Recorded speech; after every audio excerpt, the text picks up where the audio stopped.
Quand on rentre sur une pelouse comme celle-ci, il y a 96 000 personnes qui vont te mettre une pression de fou. C'est 2 fois le Parc des Princes. Le stress, il vous prend là. Vous avez les poils qui s'hérissent sur vos bras. Là, vous prenez la foudre.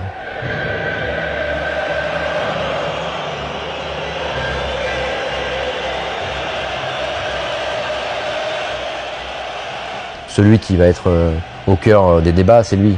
C'est Dennis Eitokin. Dennis Eitokin, c'est le numéro 2 de l'arbitrage allemand à ce moment-là.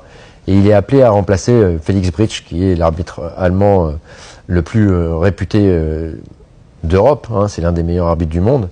Et lui, en gros, c'est son successeur. C'est son 13e match de Ligue des Champions. Il a déjà arbitré le PSG, il les a arbitrés 2 fois.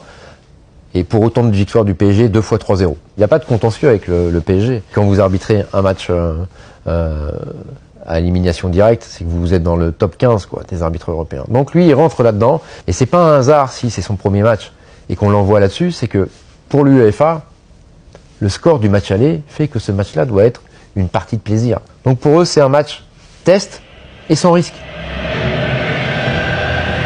On peut s'arrêter là. Moi, il y a un truc qui me choque. Tous ceux que vous venez de voir avant ont un badge FIFA. Ils sont donc tous arbitres internationaux. Sauf lui. Lui, il porte un écusson de la Fédération allemande de football. Il s'appelle Benjamin Brandt. On va pas lui jeter la pierre, simplement, il est là, mais il ne devrait pas être là. C'est lui que j'appelle le maillon faible. C'est lui qui va faire changer la physionomie du match.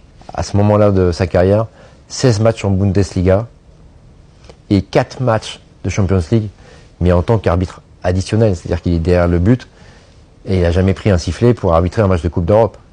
Donc là, il se retrouve devant 96 000 personnes à prendre des décisions qui vont avoir un impact majeur sur le déroulement du match.